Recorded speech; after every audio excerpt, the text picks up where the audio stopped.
ගෞරවනීය මහා සංඝරත්නයන් අවසරයි ශ්‍රද්ධා බුද්ධ සම්පන්න වාසනාවන්ත පින්තුනි ලිඩ්ස් විහාරස්ථානයේ මගින් සෑම බ්‍රහස්පතින්දා දිනේතම සාස් කාලයේ පවත්වන ධර්ම සාකච්ඡාව තමයි මේ වෙලාවේදී සිද්ධ කරන්න සූදානම් වන්නේ. පසුගිය දිනවල කායानुපස්සනාවත් වේදනානුපස්සනාවත් සාකච්ඡාවට බඳුන් කළා අපි අවසන් කරන්නට යෙදුණා. මේ පින්වතුන්ට ඒ කාරණා බොහොමයක් මම හිතන්නේ තේරුම් ගන්න පුළුවන් වෙන්න ඇති. මොකද ගෞරවනීය අපේ හාමුදුරන් වහන්සේලා ඒ කාරණා ඉතාමත්ම සරලව, පැහැදිලිව, නිරවුල්ව ගැටලු තියෙන තැන සාකච්ඡා කරමින් විස්තර කරන්න යෙදුණා. ඉතාමත්ම සරලම ආකාරයෙන්. අද දවසේදී අපි චිත්තානුපස්සනාව කියන කොටස තමයි සාකච්ඡා කරන්න බලාපොරොත්තු වෙන්නේ. ගෞරවනීය අපේ හාමුදුරන් වහන්සේට අපි ආරාධනා කරන මේ වෙලාවේදී ඒ කාරණා පැහැදිලි කර දෙන හැටියට ගෞරවනීය අපේ වජිරවංශ පඬිතුක හාමුදුරන් වහන්සේ මේ වෙලාවේදී ආරාධනා කරනවා. සර්වදනාටම තෙරුවන් සරණයි. අපේ ගෞරවනීය ප්‍රේමානන්ද පඬිතුක හාමුදුරන් වහන්සේ ඒ වගේම ගෞරවනීය සෝන පඬිතුක හාමුදුරන් වහන්සේ ප්‍රධාන විජේනී මහා සංඝරත්නයන් අවසරයි. ශ්‍රද්ධාවන්ත කාරුණික සත්පුරුෂ පින්වත්නි, අදත් අපි සූදානම් වන්නේ බ්‍රහස්පතින්දා දවසේ සිදු කරගෙන ලබන ධර්ම සාකච්ඡාමය වැඩසටහනේ අදත් මේ සන්ධ්‍යා භාගයේදී මහා සතිපට්ඨාන සූත්‍ර දේශනාවට ඇතුළත් ඒ සූත්‍ර දේශනාවේ සතිපට්ඨාන සූත්‍ර දේශනාවෙහි අපි සාකච්ඡා කරගෙන මේ දක්වා ඇවිල්ලා අද දවසේදී කියන්නේ අපිට චිත්තානුපස්සන කොටස. ඒ අනුව මේ පින්වතුන්ට දීඝනිකායේ මහා වර්ගයේ සඳහන් වන මේ සූත්‍රය පිළිබඳව මේ වෙනකොට අපි සාකච්ඡා කරපු කරුණු පිළිබඳව යම් වැටහීමක්, අවබෝධයක්, ඒ වගේම ජීවිතයට එක්කාසු කරගන්න, ධර්මඥානය වැඩි කරගන්න, දියුණු කරගන්න ප්‍රායෝගිකව පුළුවන්කම ලැබෙනවා ඇති කියලා අපි විශ්වාස කරනවා. ඒ අනුව මේ සතර සතිපට්ඨානය තුල සඳහන් වන කායේ කායානුපස්සී විහෙරති, කායානුපස්සනාවේ කොටස් 14ක් අපි කතා කරා. ඊළඟට වේදනානුපස්සී විහෙරති, වේදනානුපස්සනාවේ කොටස් 9ක් පිළිබඳව කතා කළා.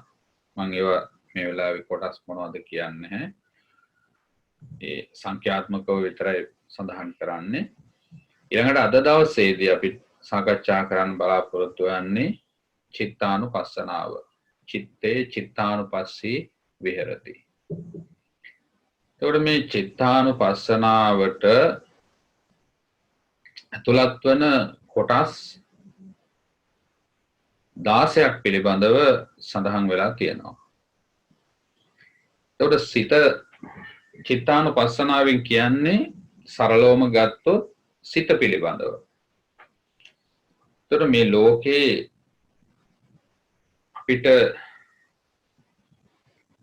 හඳුනා ගන්න ලැබෙන විසිතුරුම දේ හැටියට සිත පිළිබඳව බුදුහාමුදුරුවෝ පෙන්වලා තියෙනවා. ඒ වගේම හඳුනා ගන්නත් අපහසුම දේ හැටියට සිත කියලා පෙන්වනවා. යම් කෙනෙක් තමන්ගේ සිත හරියට හඳුනාගත්තා නම්, තේරුම් ගත්තා නම්, එයාගේ සිත නොමගට යවන්න නැතුව සුමගට යවන්න, යහපතෙහි යොදවන්න පුළුවන්කම ලැබෙනවා. හැම වෙලාවෙම කියන්නේ හැම දෙයකටම මේ සිත ප්‍රධාන වෙනවා. අපි දන්නවා ධම්මපදය ග්‍රන්ථ රත්නයේ මුලින්ම සඳහන් වෙන ගාථාව. මේ පින්වත් පිරිස අහලා තියෙනවා. මනෝ පුබ්බංගමා ධම්මා කියන ගාථා ධර්මය සඳහන් වෙනවා. ඒ සඳහන් වෙන්නේ සිත පිළිබඳව. සිත හැම දෙයකටම පෙරටු වෙනවා, ප්‍රධාන වෙනවා, මූලික වෙනවා, ශ්‍රේෂ්ඨ වෙනවා. එහෙනම් කුසල පක්ෂයටත් අකුසල පක්ෂයටත් දෙපැත්තටම බෙදෙන්නේ මේ සිත. ඒතර බුදුරජාණන් වහන්සේ පෙන්වුවේ මේ සිත සංවර කරගන්න. සියලු බුදුරජාණන් වහන්සේලාගේ අනුශාසනාවයි.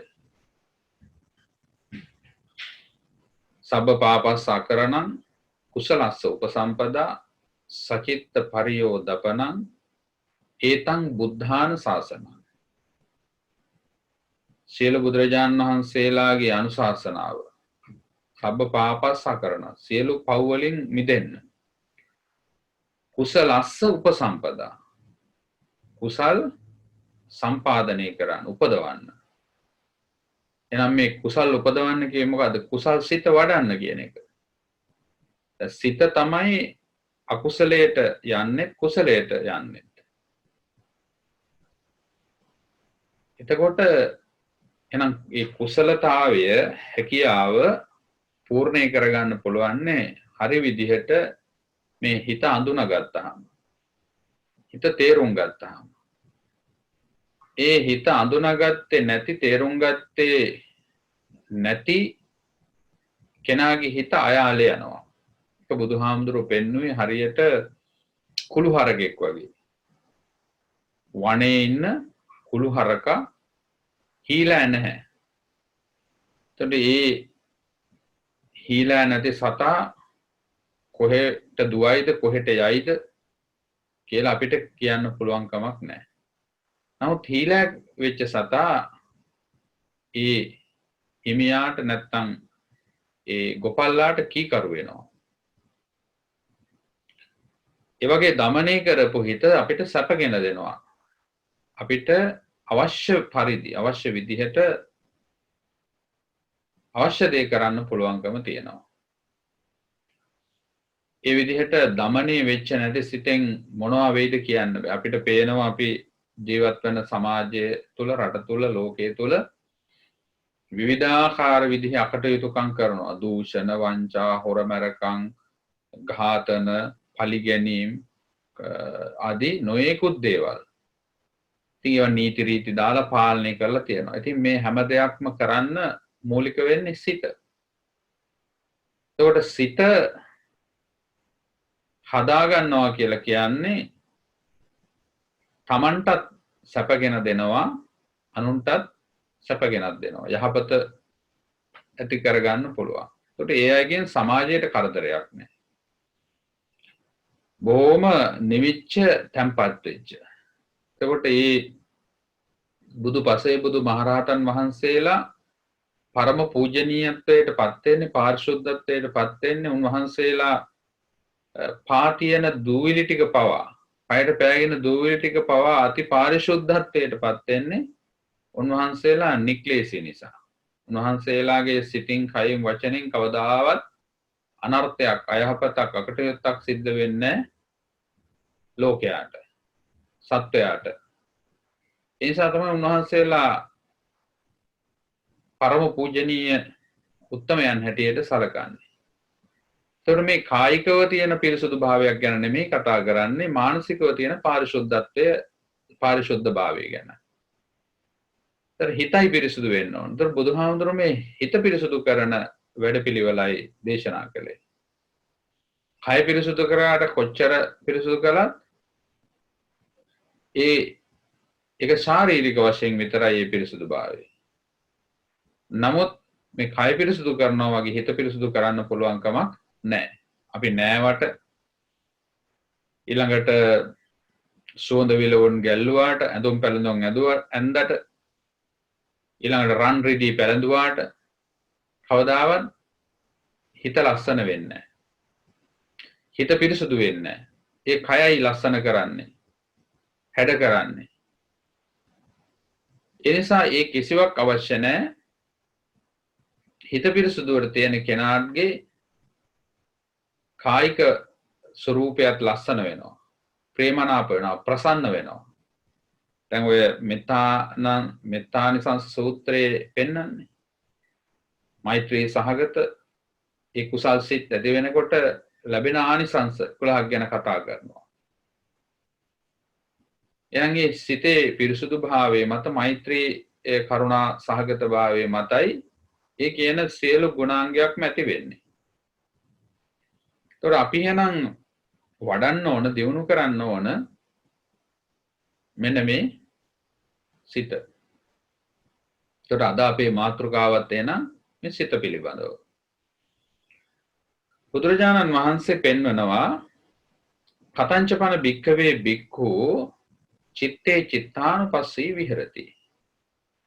මහණෙනි, මහණතෙම සිතෙහි කෙසේනම් චිත්තානුපස්සීව වාසය කරනවාද? හිතේ කොහොමද සිතින් මේ චිත්තානුපස්සනාව වඩන්නේ කොහොමද කියලා භාග්‍යවතුන් වහන්සේ පෙන්නනවා. එතකොට පින්වත්නි, අපි මෙතන මේ චිත්තානුපස්සනාවට අදාළ කරුණු 16ක් ගැන සඳහන් වෙනවා කියලා කිව්වා. ඒ කරුණු ටික තමයි මෙතන විස්තර කරන්නේ. ඉද භික්ඛවේ භික්ඛු සරාගං වා චිත්තං සරාගං චිත්තන්ති පජානාති. විතරාගං වා චිත්තං විතරාගං චිත්තන්ති පජානාති. සදෝසං වා චිත්තං සදෝසං චිත්තන්ති පජානාති. විතදෝසං වා චිත්තං විතදෝසං චිත්තන්ති පජානාති. සමෝහං වා චිත්තං සමෝහං චිත්තන්ති පජානාති. වීත මෝහං වා චිත්තං වීත මෝහං චිත්තන්ති පජානාති. සංකිත්තං චිත්තං සංකිත්ත චිත්තන්ති පජානාති. වික්කිත්තං වා චිත්තං වික්කිත්තං චිත්තන්ති පජානාති. මහග්ගතං වා චිත්තං මහග්ගතං චිත්තන්ති පජානාති. අමහග්ගතං වා චිත්තං අමහග්ගතං චිත්තන්ති පජානාති. සෞත්තරං වා චිත්තං සෞත්තරං චිත්තන්ති පජානාති. අනුත්තරං වා චිත්තං අනුත්තරං චිත්තන්ති පජානාති. සමාහිතං වා චිත්තං සමාහිතං චිත්තන්ති පජානාති. අසමාහිතං වා චිත්තං අසමාහිතං චිත්තන්ති පජානාති.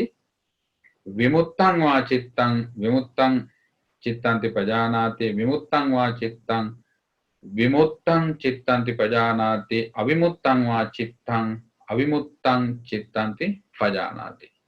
එතකොට ඔය කරුණු 16 තමයි ඔතනදී කියන්නේ. එතකොට අපි මේක සරලව ගන්නවා. දැන් අපිට මේක තේරෙන භාෂාවෙන් කතා කරන්න ඕනනේ. අපිට මේ විස්තර මේ තිබුණට ප්‍රායෝගිකව සරල වෙන්න ඕන. ඊළඟට ඒක තේරුම් ගන්න පුළුවන් වෙන්න ඕන සරල විදිහට. එතකොට මෙතන මේ කියන්නේ කරුණු 16ක් කියලා කියන්නේ දැන් පළවෙනියටම කියන්නේ මේ රාගසිත පිළිබඳව. සරාගං වා චිත්තං සරාගං චිත්තන්ති පජානාති. එතකොට රාගසිත ගැන කියන්නේ. ඊළඟට විතරාගං වා චිත්තං විතරාගං චිත්තන්ති පජානාති. රාග රහිත හිත. රාග රහිත, රාගේ නැති හිත. ඊළඟට දේශ සහිත සිත. ඊළඟට දේශ රහිත හිත. ඊළඟට මෝහ සහිත හිත. ඊළඟට මෝහ රහිත හිත. එතකොට අපි දන්නවා ප්‍රධාන වශයෙන් ලෝභ, මේ රාග, දෝෂ, මෝහ කියලා මේ අකුසල මූල තුනක් ගැන කියනවා. රාග, දෝෂ, මෝහ කියලා. එතකොට මේ රාගය තමයි රාගය තියෙන සිත, රාගය නැති සිත. ඊළඟට ද්වේෂය තියෙන සිත, ද්වේෂය නැති හිත. මෝහය තියෙන සිත, මෝහය නැති සිත. එතකොට හයක්. එතන කියවෙනවා. ඊළඟට සංකිට්ත සිත. සංකිට්ත හිත කියලා කියන්නේ හැකිලුණු සිත. අපි ඊළඟට විස්තරාත්මකව කතා කරමු. මේ මුලින් හැඳින්වීම කරන්නේ සංකිට්ත හිත, හැකිලුණු සිත. ඊළඟට වික්කිත්ත සිත කියලා කියන්නේ විසිරුණු සිත. මහත්ගත සිත. එතකොට මේ රූපාවචර අරූපාවචර කියන තත්වයට පත් වෙනවා. ඒ කියන්නේ නීවරණ වලින් බැහැර වෙලා මහත්ගත සිත. ඊළඟට අමහත්ගත සිත. කාමාවචර, ඒ කියන්නේ මේ මනුස්ස ලෝකේ, තිරිසන් ලෝකේ උපත ලබන්න හේතු වෙන්නේ. මේ කාමාවචර කුසල පැත්ත. ඒක කාමාවචරයි. ඒක තමයි අමහත්ගත සිත කියලා කියන්නේ. ඊළඟට සෞත්තර සිත. සෞත්තර සිත කියලා කියන්නේ රූපාවචර, රූප ලෝකේ රූප ධ්‍යාන උපදවා ගන්න. එතකොට මෙතන සමාධිය පිහිටලා තියෙනවා ධ්‍යානයට ලං වෙලා. නමුත් ධ්‍යානයටපත් වෙලා නැහැ. සෞත්තර හිත. ඊළඟට අනුත්තර සිත. රූපාවචර තත්වයේ ධ්‍යානයටපත් වෙලා තියෙනවා. ඊළඟට 13 වෙනි කාරණේ තමයි සමාහිත සිත. ඒතකොට සමාහිත හිත කියලා කියන්නේ මේ අර්පණ උපචාර කියලා ධ්‍යාන මේ එකඟතාවයේ පිළිබඳව සඳහන් වෙනවා. ඒ එකඟ තත්වයට සිතපත් වෙලා තියෙනවා. සමාහිතයි, සංසිඳිලා. අසමාහිත හිත. එතකොට අර්පණ උපචාර සමාධි වලින් රහිතයි. ඒ කියන්නේ සංසිඳිච්ච නැති හිත. අසමාහිත හිත. ඊළඟට විමුක්ත සිත. විමුක්ත කියලා කියන්නේ මිදුන සිත. මොන වගේ මිදෙලාද? තදංග විස්කම්බන වශයෙන් දෙකෙන් විමුක්ත වෙලා. අර අරමුණ තද කරගෙන ඉන්න ගතිය දෙකෙන් මිදලා තියෙනවා. ඒකයි විමුක්ත සිත. ඊළඟට අවිමුක්ත සිත කියන්නේ තදංග විස්කම්බන දෙකෙන් මිදිලා නැහැ. සිත කෙලෙසුන්ගෙන් නිදහස් නැති බව. අවිමුක්ත සිත. කෙලෙස් වලින් සිත නිදහස් වෙලා නැහැ. අවිමුක්ත සිත. ඒතර මෙන්න මේ විදිහට සිත පිළිබඳව 16 ආකාරයක්. එතකොට මේ සිත් 16ක් තියෙනවා කියන එක නෙමෙයි මේ කියන්නේ. ඒ අවස්ථාවේදී හිතේ හැසිරීම. ඇත්තටම ධර්මය අවබෝධ කරගන්න කෙනෙක්ට දැන් මේක අභිධර්මයට අයිති මේ විස්තරයක්. දැන් අපිට මෙච්චර දුරට මේ සිත පිළිබඳව විශ්ලේෂණය නොකලාට ධර්මයේ තේරුම් ගන්න බැරි කමක් නැහැ. මේක අපේ දැනුමට කමක් නැහැ. එහෙම නැත්නම් ධර්ම දේශකයන් වහන්සේ නමකට අවශ්‍යයි. ඊළඟට මේවා පිළිබඳව වඩාත් ගැඹුරට කරුණු අධ්‍යයනය කරන කෙනෙකුටත් අවශ්‍යයි. නමුත් අපි සරල වශයෙන් ගත්තොත් ධර්මයේ භාවිතා කරගන්න යනකොට අපිට මේ විස්තරාත්මක දේවල් අවශ්‍ය දැඩිව නැති වුණාට මේ සිත හටගන්නේ, පවතින්නේ, නිරුද්ධ වෙන්නේ කොහොමද කියන තුන තේරුම් ගත්තා නම් ඇති. මම අර මේක ගොඩාක් ලොකුවට හිතලා නිකන් හිතට බරක් ගන්නවට නිසයි මම මෙහෙම කියන්නේ. දැන් අපි සරලම විදිහට හිතුවොත් සිත කියලා කියන්නේ විඥාණයට. සිත කියලා කියන්නේ විඥාණයට. දැන ගැනීම. සිත. සිතුවිලි කියලා කියන්නේ ඒ සිතට අරමුණු වන දේවල් වලට. සිතුවිලි. එතකොට සිතුවිලි කියලා කිව්වේ සංඥා, සංකාර, වේදනා සංඥා සංකාර තමයි සිතුවිලි. හිත කියලා කියන්නේ විඥානය. එහෙනම් සිත හඳුනන්නේ විඳීම, හැඳිනීම සහ රැස්වීම. තොන තමයි හිත හඳුනාගන්නේ. ඒ හඳුනා ගැනීමට කියනවා අපි සිත කියලා.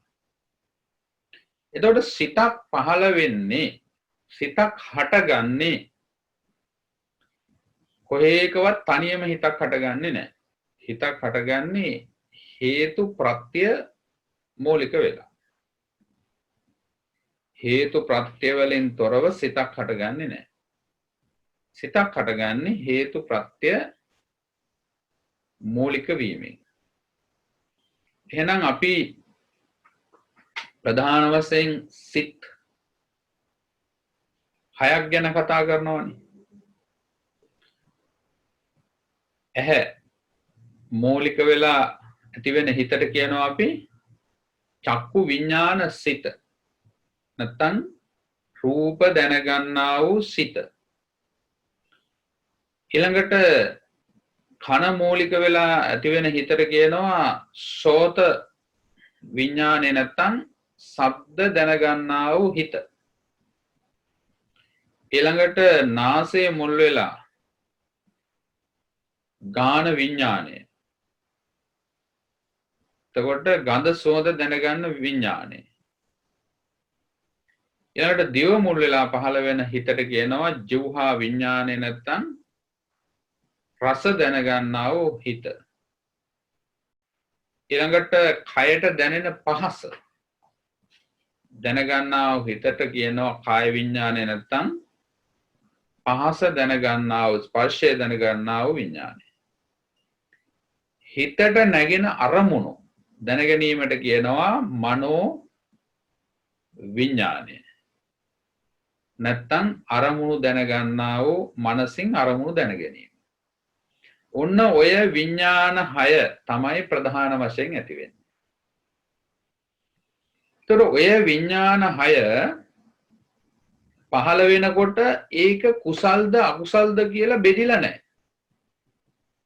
හොඳට තේරුම් ගන්න මේ මූලික අවස්ථාව. ඒකේ මූලය. මේක කුසල් සිතක්ද අකුසල් සිතක්ද කියලා මුල් අවස්ථාවේ බෙදීමක් නැහැ. ඒ පහළ වුණ සිත අනුව තමයි අපි කියන්නේ ඒක කුසල් සිතක් හෝ අකුසල් සිතක් කියලා.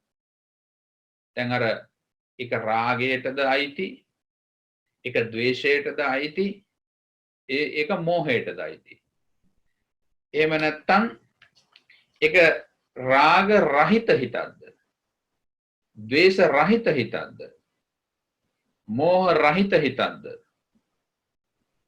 ඒක සංකිට්ත හිතක්ද, ඒක වික්කිට්ත හිතක්ද, ඒක මහත්ගත සිතක්ද, අමහත්ගත සිතක්ද, සෞත්තර සිතක්ද, අනුත්තර සිතක්ද, සමාහිත සිතක්ද, අසමාහිත හිතක්ද, ඒක විමුක්ත සිතක්ද, අවිමුක්ත සිතක්ද ආදි වශයෙන් පස්සේ තමයි අපි හඳුනාගන්නේ. එහෙනම් මුල් අවස්ථාවේදී මේ හේතු ප්‍රත්‍ය වීමෙන් සිතේ පහළ වීමක් වෙනවා. එතකොට අපි ඇත්තටම මෙන්න මේ විඥාන ටික පහළ වෙන අවස්ථාවේදීම අපිට අපේ හිත පිළිබඳව හඳුනා ගන්න පුළුවන්කම තියෙනවා නම් මේ හිත පහළ වෙන්නේ හේතු ප්‍රත්‍ය උපකාරයෙන් ඒ පහළ වුණ හේතු ප්‍රත්‍ය වෙනස් වෙනකොට පහළ වුණ හිතත් වෙනස් වෙනවා. ඒක නිරුද්ධ වෙනවා. ඒක අනාත්ම වෙනවා කියලා එහෙනම් හේතුඵල නිරෝධය කියන අවස්ථාව සාත් වෙනවා. එතකොට ඔන්න ඔය කියන දුරට කෙලස් කර්ම සකස් වෙන පැත්තට යොමු වෙන්නේ නැහැ. දැන් අපි හිත කියන එක වෙනස් වෙන ධර්මයක් හැටියට තේරුම් අරගෙන නැත්තම් අපි ඒක තේරුම් කරගන්න ඕන. හිත කියන එක මොහොතින් මොහොත වෙනස් වෙනවා. නමුත් ඒ වෙන බව අපි දන්නේ නැහැ. දැන් අපි උදාහරණයක් හැටියට හිතුවොත් දැන් අපි මහා තව කෙනෙක් එක්ක දැඩි තරහකට ලක් වෙනවා. තරහක් ඇති කරගන්නවා. හැබැයි අපි හිතනවා මේ තරහ වෙච්ච එක එදා යම් දවසක ඒ තරහ ඇති වුණාද එදා ඉඳලා ඒ තරහ තියනවා කියලා. හැබැයි කාලය විසින් අවුරුදු ගාණක් ගියාට පස්සේ එහෙම ඒ දැඩිව තදට අරගෙන තියෙන එක පවා වෙනස් වෙනවා. ඒතකොට එකපාරට වෙනස් වුණා නෙමෙයි. කාලය විසින් අරගෙන තියෙන බර තද ගතිය අඩු වෙවි ෂේ වෙවි කියලා. ඒතර ඕක ධර්මයේ දන්න කෙනෙක්ට ඒ සිත පහළ වුණ අවස්ථාවේ ඊළඟ මොහොතේම ඔය හිත හදාගන්න පුළුවන්. හැබැයි අවබෝධය නැති කෙනාට තමයි අර කාලයක් එකට ගත කරන්න සිද්ධ වෙන්නේ. එයා ඒත් අවබෝධයෙන් දැකලා නෙමෙයි. කාලය විසින් යම් කාලයක් යනකොට අරක යටපත් වෙනවා. යටපත් වෙලා සිත මතු පිට අර දැඩි තරහ නැති වෙනවා. සමහර වෙලාවට ඒ පවුල් වල මිනි මරපු අවස්ථාවල් අපි දන්නවා. එහෙම කෙනෙක් මරලා ඊළඟට අවුරුදු ගානකට පස්සේ අවුරුදු 20කට 30කට පස්සේ ඒගොල්ලෝ සමගි වෙනවා. ඒ දරුවෝ, ඒ මුණුබුරෝ ඒගොල්ලෝ සමගි වෙනවා. නමුත් ඒ අවුරුදු ගානකට පස්සේ ඒත් එහෙනම් වෙලා තියෙන්නේ මේ සිද්ධිය උන අයම තමයිනේ. නමුත් එතනදී එක්ක ඒගොල්ලෝ අවබෝධයකින් එහෙම නැත්නම් කාලය විසින් මේක දුරස්ත වෙනකොට අර මුලින් තිබුණ තරහ ගතිය අඩු වෙලා. ඒ විදිහට තමයි අරක සංසිඳිලා තියෙන්නේ. ඉතින් කොහොම හරි ධර්මයේ පිළිබඳව ඥානවන්තභාවයක් අවබෝධයක් තියෙන කෙනාට තමන්ගේ සිත පිළිබඳව හොඳට ප්‍රකටව දකින්න පුළුවන්කම තියෙනවා මේ චිත්තානුපස්සනාව තුළින්. එතකොට අපිට මේ ඉන්ද්‍රිය ටික ඇහැ කන දිව නාසය ශරීරය මනස කියන මේ සය ආයතනය හරියට සංවර කරගන්න පාලනය කරගන්න පුළුවන්කම තියෙනවා නම් මේ කියන අකුසල එකකටවත් යන්නේ නැහැ. එතන පාලනය කරගන්න පුළුවන්. එතකොට ඒක හට ගන්නවා නිරුද්ධ වෙනවා කියන ස්වභාවය යාට පේන්න ඕන. සිත කියන එක පවතින දෙයක් නෙමෙයි. එහෙනම් බුදුරජාණන් වහන්සේ අපිට දේශනා කළේ මේ සිත එක තැනක තියෙන දෙයක් නෙමෙයි. වහා වෙනස් වෙනවා. වහා එහාට මෙහාට පයින්නවා. අර අත්ෙන් අත්තට පනින වඳුරා එක තැනක ඉන්නේ නැහැ. ඒ අතේ ඉන්නවා ඊළඟට ඊළඟ අත්තට පයින්නවා. අර අත හැරලා. ඊළඟට ආයෙ එතන චුට්ටක් ඉන්නවා ආයෙ තව අත්තකට පයින්නවා. ඒ වගේ මේ සිත කියන එකත් හැම වෙලාවෙම ක්‍රියාත්මකයි. අපිට යම්කිසි අවස්ථාවක ප්‍රතිසන්දි විඥාණය හටගෙන අපි පිළිසිඳගත් අවස්ථාවේ ඉඳලා මේ යන මොහොත දක්වාම සිත ක්‍රියාත්මකයි. එතකොට එතන අතරක් නැතුව මේ යන අවස්ථාවේ ඒ චිත්ත පරම්පරාව නැසිලා ආයත් චිත්ත පරම්පරාවක් ඊට අනුරූපී වූ චිත්ත පරම්පරාවක් අට ගන්නවා. එතකොට එහෙනම් මේ සිත යම් තැනක මේ සත්‍යයට ඇති වුණාද ඒ මොහොතේ ඉඳලා යම් දවසක නිවන සාත් කරලා පරිනිර්වාණයට යන තාක්ම මේ හිත ක්‍රියාත්මකයි. රූපේ විතරයි වෙනස් වෙන්නේ. අර චිත්ත පරම්පරාව යනවා.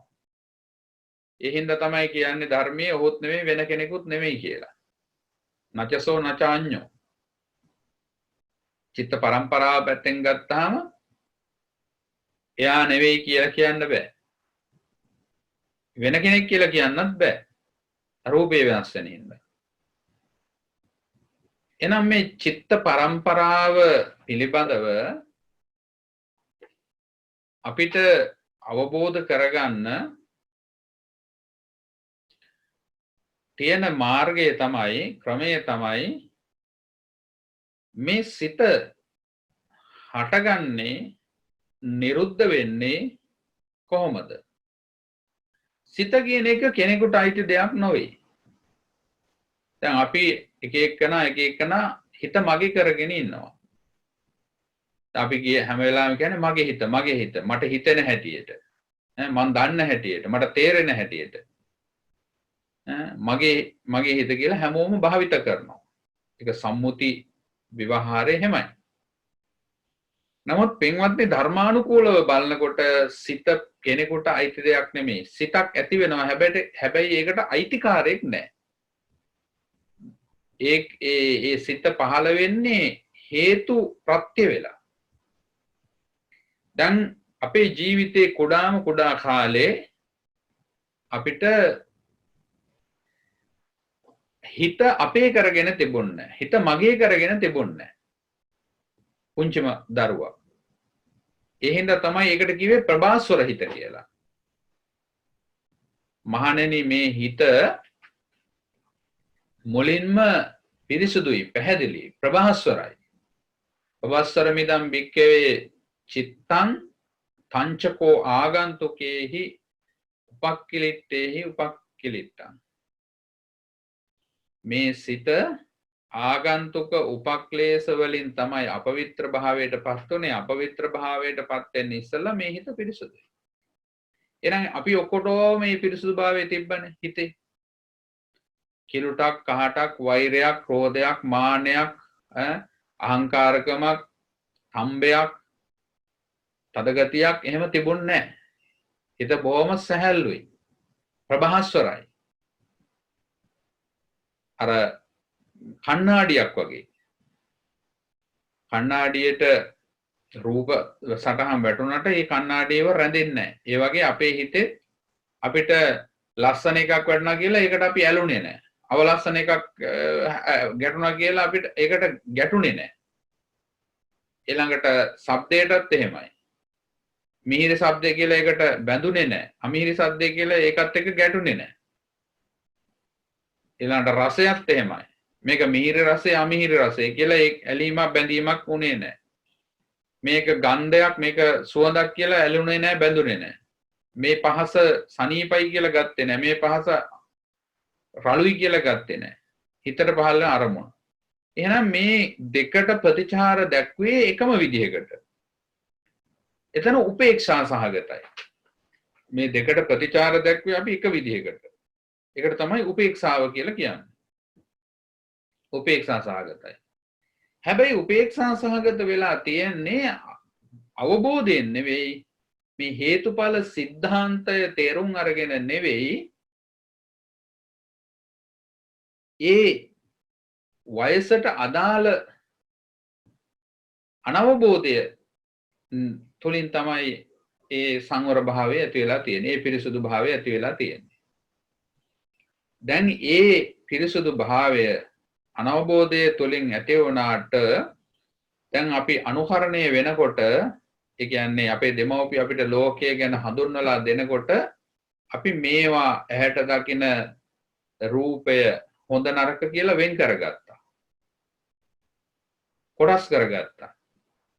ඊට පස්සේ හොඳ එකට ඇලුනා, නරක එකත් එක්ක ගැටුණා. එතකොට ඒක අපිට ඇති වුණේ කොහොමද? හොඳ නරක කියලා. එහෙනම් ප්‍රිය අප්‍රිය කියලා දෙකක් ලෝකේ තියෙනවා. එතකොට ඒ තියෙන දෙක අපි කැමති එකට කැමති වුණා, අකමැති එකට අකමැති වුණා. ඒ විදිහට බැඳීම ඇති කරගත්තා. ඒ අරහා තෘෂ්ණාව ඇති කරගන්නවා. එහෙම තමයි මේ හිතේ විකාශනය සිද්ධ වෙන්නේ. එතකොට අපි දැන් දකිනවා නම් මේ සුභ හරි අසුභ හරි නැත්නම් සැප හරි දුක් හරි දෙකම පහළ වෙන්නේ හේතු ප්‍රත්‍ය මූලික වෙලා. හේතුන්ගෙන් හටගන්න දේ නොපවතිනවා කියලානේ බුදුහාමුදුරු දේශනා කළේ. හේතුන්ගෙන් හටගන්න දේ නිරුද්ධ වෙනවා. එහෙනම් ඒ හේතුඵල ධර්මතාවය අපි තේරුම් ගන්නට ඕන. මොකද මේ සකස් වෙන්නේ පුද්ගලයෙක් සකස් කරනව නෙමෙයිනේ. මේ හිත කියන එක සකස් වෙන්නේ හේතු සමූහයක් එකතු වෙලා. යංකින්චි සමුදය ධම්මං සබ්බන්තං නිරෝධ ධම්ම. යංකින්චි සමුදය ධම්ම යම් දෙයක් හටගන්නේ හේතුවක් නිසා. යංකින්චි සමුදය ධම්ම සබ්බන්තං නිරෝධ ධම්ම. ඒ සියලු ධර්මතාවයන්ගේ නිරෝධයයි තථාගතයන් වහන්සේ දේශනා කරන්නේ. එතකොට මේ ධර්මතා කියලා කියන්නේ මේ හැම එකක්ම ධර්මතා. එතකොට මේ සියලු ධර්මතාවයන් සකස් වෙන්නේ හේතුවක් මුල් කරගෙන. දැන් අපි ඇහැට රූපයක් ගැටිලා විඥානයක් නැත්නම් සිත පහළ වුණා කියලා කියන්නේ ඵලය. නමුත් ඒ ඵලය ඇති කරන්න හේතු සමූහයක් දායක වෙනවා. තනිව පහළ වෙනව නෙමෙයි. කිසිම දෙයක් තනිව ඇති වෙන්නේ නැහැ. තනි එකකයක් හැටියට. ඒ හේතු සමූහය. එතකොට මේ හේතු ටික අපිට පේන්නේ නැහැ. ඵලය පේනකොට. නමුත් ඒ ටික ඇති කරවන්න හේතු වුණ දේවල් ටිකක් තියෙනවා. දැන් අපි මල කියලා කියනවා. අපි හිතමුකෝ නෙළුම් මල. දැන් මල කියලා කියන්නේ නෙළුම් මල කියලා කියන්නේ ඵලය.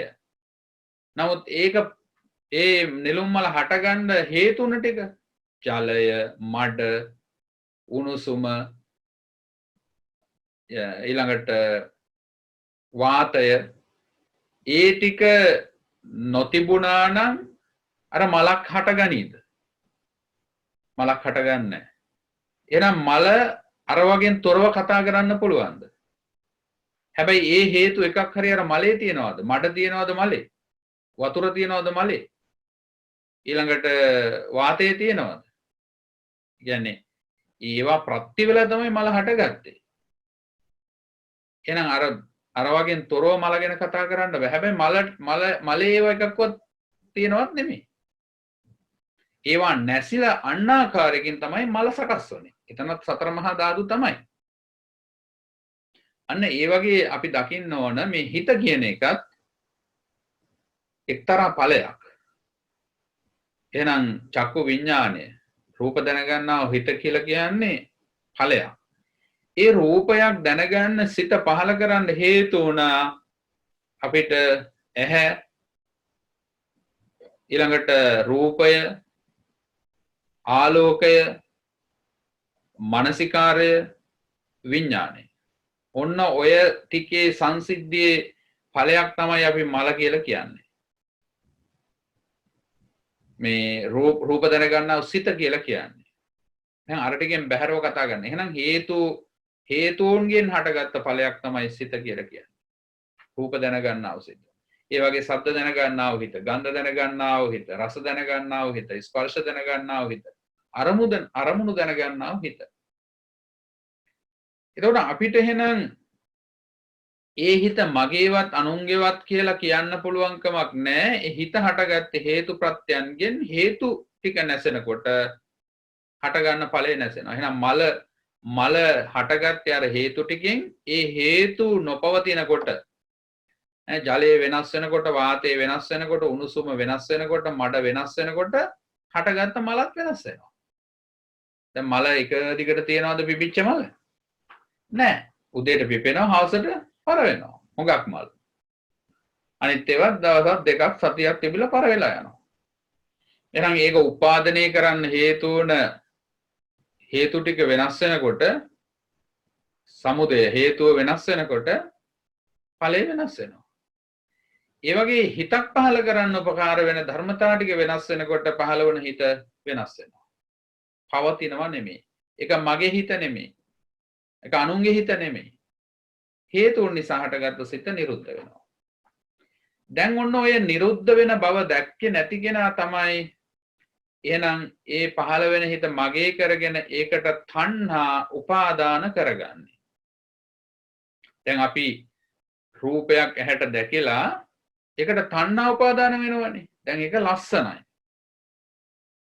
දැන් කාර් එකක් අපිට දකිනකොට ඒක හරි ලස්සනයි. අනේ මේ වගේ කාර් එකක් මටත් ගන්න තියෙනවනම්, මේ වගේ ගෙයක් මටත් හදා ගන්න තියෙනවනම්, එහෙම ආදි වශයෙන් අපිට එක එක සිත් පහළ වෙනවා. ඒ ගැටෙන දේ අනුව. එතකොට එතන ඇති වෙලා තියෙන්නේ මොකද්ද? ලෝභයනේ. දැන් මේ හේතුඵල ධර්මතාවයෙන් බැහැර වෙලා මේ ලෝභ සහගත තත්වයටපත් හිත ඇද වැඩිලා තියෙන්නේ අර හේතු ප්‍රත්‍ය ක්‍රමේ මේ ඇහැයි රූපයයි විඥානය එකතු වෙලා ස්පර්ශයෙන් හටගත්ත දෙයක් කියන එක අමතක වුණ නිසා. දැන් අපි එතන හිතන්න ඕන. මේ සිත පහළ වුණේ මේ හේතු ප්‍රත්‍ය. මේ හිත පවතින දෙයක් නෙමෙයි. නිරුද්ධ වෙනවා. අන්න අර ලෝභය කියන ගතිය අපිට අඩු වෙන්න පටන් ගන්නවා එතකොට. ඒ හිත තව එහාට යන්නේ තණ්හාව වුණා නම් ඊළඟට තණ්හාවෙන් පස්සේ උපාදානයි. දැන් ඔය ආශාව කියන අවස්ථාවේදී ආශාව කියලා කියන්නේ කැමැත්ත. ඒ කැමැත්ත කියන තැන ගොඩක් බලවත් නැහැ. නමුත් තණ්හාව කියන තැනට ආවොත් අනිවාර්යයෙන්ම තණ්හාව උපාදානය වෙනවා. තණ්හා උපාදාන. උපාදාන වුණොත් භව වෙනවා. භව වුණොත් ජාති. ඒ කියන්නේ නැවත නැවත සසර යන්න හේතුවක් බවට ඒකපත් වෙනවා. ඉතින් අපි අතන නතර වෙන්න නම් මේ සිත හේතු ප්‍රත්‍යයන්ගෙන් ඇතිව නැති වෙන බව නුවණින් දකින්න ඕන. තේරුම් ගන්න ඕන. ඒක ඥානයක්. ඒ ඥානය අපිට නැත්තම් තමයි අපි මේ ලෝකෙට අහු වෙන්නේ. ඒ හින්දා තමයි බුදුහාමුදුරුවෝ කියන්නේ යංකින්ච සමුදය ධම්මං සබ්බන්තං නිරෝධ ධම්මං. යම් කිසි දෙයක් හේතු ප්‍රත්‍යයෙන් හට ගන්නවද? යංකින්ච සමුදය ධම්මං. මේ සියලු දේවල් ධම්ම කියලා වචනෙන් බුදුහාමුදුරුවෝ පෙන්නනවා. සබ්බන්තං නිරෝධ ධම්මං. ඒ සියලුම දේවල් නිරුද්ධ වෙනවා. නිරෝධ වෙනවා. ඒ නිරෝධ වෙනවා කියලා කියන්නේ ආයේ නැත්තටම නැති වෙලා යනවා. පෙර නොතිබීම හටගෙන ඉතුරු නැතුව නිරුද්ධ වෙනවා කියන අර්ථය තමයි නිරෝධය කියලා කියන්නේ. පෙර නොතිබීම හටගෙන. ඒ කියන්නේ අතීතෙන් ආව නෙමෙයි පෙර නොතිබීම කියන්නේ. ඒ මොහොතේ යෙදුන හේතු නිසානේ හටගත්තේ. දැන් මේ විඥානය කියන එක ඇහැයි රූපයයි විඥානය. දැන් ඇහැ නැත්තම් රූපේ නැත්තම් ආලෝකය නැත්තම් මානසිකාරය නැත්තම් විඥානයක් හටගන්නේ නැහැනේ. එහෙනම් මේ මොහොතේ තිබ්බ හේතු ටික අතීත හේතු හින්දා නෙමෙයිනේ හටගත්තේ. ඒකයි මෙතන කියන්නේ. පෙර නොතිබීම හටගත්තා. ඉතුරු නැතුව නිරුද්ධ වෙනවා. ඉතුරු නැතුව කියලා කියන්නේ ආය චුට්ටක්වත් ඉතුරු වෙන්න දෙයක් නැහැ. සබ්බන්තං නිරෝධ ධම්මං. සියල්ලම නිරුද්ධ වෙලා යනවා. ඒතර ඒක අපි නුවණින් දකින්න එකයි කරන්න ඕන. දකින්නකොට අන්න අර හිතට අපි අහු වෙන්නේ නැහැ. ඒක උපාදාන වෙන්නේ නැහැ. ඇහෙන් උපාදාන කරගන්නේ, කනෙන් උපාදාන කරගන්නේ, නාසයෙන්, දිවෙන්, කයෙන්, හිතින්. දැන් අපිට මේ ලෝකය හදලා දෙන්නේ මේ ආයතන ටිකෙන්නේ. සත්‍යය මේ සසර ඇවිද්දවන්නේ ඉපදි මෙරි මෙරි මේ සත්‍යය මේ සසර ගමන් කරවන්නේ වෙන මොකක්වත් නිසා නෙමෙයි මේ ආයතන ටික. ආය තනනවා, ආය හදනවා. ආයතන කියලා කියන්නේ ඒකට. දැන් අපි පෙර ජීවිතේ ආයතන ටිකෙන් හින්දා තමයි පෙර ජීවිතේ අපිට ජීවිතයක් ලැබුණේ. දැන් ඒ පෙර ජීවිතේ ආයතන ටික අවබෝධ නොකරගත්ත නිසා තමයි මේ ජීවිතේ අපිට ආයතන ටිකක් සහිත රූපයක් හම්බුනේ. දැන් මේ ජීවිතේ ඒක අවබෝධ නොකර ගන්නකොට ඊළඟ ජීවිතේ ආයතන ටිකක් සහිත රූපයක් හම්බ වෙනවා. ඒතකොට ඒක දැන් අද වාසනාවට මනුස්ස ජීවිතයක අපි ඉපදිලා තියෙනවා. නමුත් ඒ ආයතන ටික අර තිරිසන් ලෝකයක අපිට හම්බුනොත් එහෙම. ඒතකොට මනුස්ස ජීවිතෙන් පහ වෙලා ගිහිල්ලා තිරිසන් ඵල උපතකට වැටෙනවා. ඒතකොට අවබෝධ කරගන්න බෑ ආයතන පිළිබඳව. එහෙනම් ආයතන පිළිබඳව අවබෝධ කරගන්න පුළුවන්කම තියෙන්නේ හොඳම ජීවිතය තමයි මේ මනුස්ස ජීවිතය. ඒක දෙවියන්ටත් බෑ. මනුස්ස ලෝකේ ඒ තරම් වටිනා ජීවිතයක්. එහෙනම් මේ ඇහැ කන දිව නාසය ශරීරය මනස මේ සය ආයතන පිළිබඳව අපි හොඳට තේරුම් ගන්නවා නම් මෙන්න මේ කියන 16 පොළේම අවස්ථා 16 දෙම සිත යන්න නැතුව හිත තියාගන්න පුළුවන්. මේ අරමුණු වලටපත් වෙන්නේ නැතුව. හැබැයි අපිට මේ අවස්ථාවන් වලදී ඇතිවෙන සිතුවිලි සමග තමයි මේ කියන ප්‍රභේද ඇති වෙන්නේ සිතේ. දැන් හිත කියපුවාම හිත දැන් එකක් කියලා කියන්නත් බෑ. එකකුත් නෙමෙයි. ඇත්තටම ඒක අරූපී. එහෙම නම් කරන්න බෑ. මොකද හිත කියලා එකක් වස්තුවක් නැහැනේ. මේක ශක්තියක්. ඒ හේතු ටික සකස් වෙනකොට තමයි හිත පහළ වෙන්නේ. නැතුව හිත කොහේකවත් තියෙන තැනක් කියලා හැම කියලා නැහැ බුදුහාමුදුරුවෝ. දැන් අර හිත ගැන පෙන්නකොට අඩපතක් පමණ ලේ ධාතුව ඇසුරු කරන හෘද වස්තුවේ දොඹෑටක් පමණ වලක් තියෙන අඩපතක් පමණ ලේ ධාතුව ඇසුරු කරගෙන තමයි සිත පහළ වෙනවා කියලා කියන්නේ. ඒ කියන්නේ සිත පහළ කරන්න යම් භෞතිකමය ස්වභාවයක් තියෙන්න ඕනනේ. නැතුව පහළ වෙන්නේ ඒ ශක්තිය. දැන් වාහනයක් පණ ගන්නවන්න නම් ඉන්ධනයක් තියෙන්න ඕන. එතකොට ඒ වගේ තමයි අර සිත කියන එක ක්‍රියාත්මක කරන්න අවශ්‍ය කරන මේ පරිසරය තමයි අතන අර කියන්නේ. හෘදේ දොඹෑටක් පමණ වලක් සහිත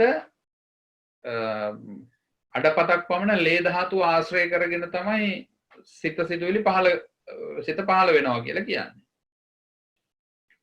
එතකොට මේ පහළවන සිත ඒ මොහොතේ ඇතිවෙන හේතු ප්‍රත්‍ය කරගෙන තමයි සිත පහළ වෙන්නේ. නැතුව ඒ අපි ඉපදිච්ච දවසේ ඉඳලා මැරෙන මොහොත දක්වාම මේකම හිතක් තියෙනව නෙමෙයි. ලක්ෂ කෝටි ප්‍රකෝටි ගණන් සිත් ඇති වෙලා නිරුද්ධ වෙනවා. ඒක අපි චෛතසික කියලා කියනවා. හටගෙන නිරුද්ධ වෙනවා. එහෙම නැත්නම් අපි මේ ජීවිත කාලේ පුරාට මේ පහළ වෙන සිත් එකාසු වෙලා තිබ්බහමනම් මොනතරම් උස කන්දක් බවට පත් වේද? එහෙම කොහෙකවත් නැහැ. ඒක රාශි වෙන තැනක් නැහැ. හට ගන්නව නැසෙනවා, හට ගන්නව නැසෙනවා. උපාද වය කියන ස්වභාවය තමයි තියෙන්නේ. එතකොට දැන් මේ පොතේ සඳහන් වෙනවා මේ සිත ගැන විස්තර කරනකොට මහණෙනි මෙහි මහානතෙම රාග සහිත සිත. එතකොට මේ රාග සහිත සිත කියලා කියනකොට මේ අටවැදෑරුම් ලෝභ සහගත සිත්. ඉතින් ඒකයි මම කිව්වේ අර ගොඩාක් මේ විස්තර මේව කරනකොට අපිට මේක පැටලෙනවා. දැන් මෙතන මේ ලෝභ සහගත සිත් 8ක් ගැන අභිධර්මයේ සඳහන් වෙනවා. ඒ කියලා කියන්නේ මේ සෝමනස්ස සහගත දිට්ඨිගත සංපයුත්ත අසංකාරික සිත. සෝමනස්ස සහගත දිට්ඨිගත විප්පයුත්ත සසංකාරික සිත. ඊළඟට සෝමනස්ස සහගත දිට්ඨිගත විප්පයුත්ත සිත.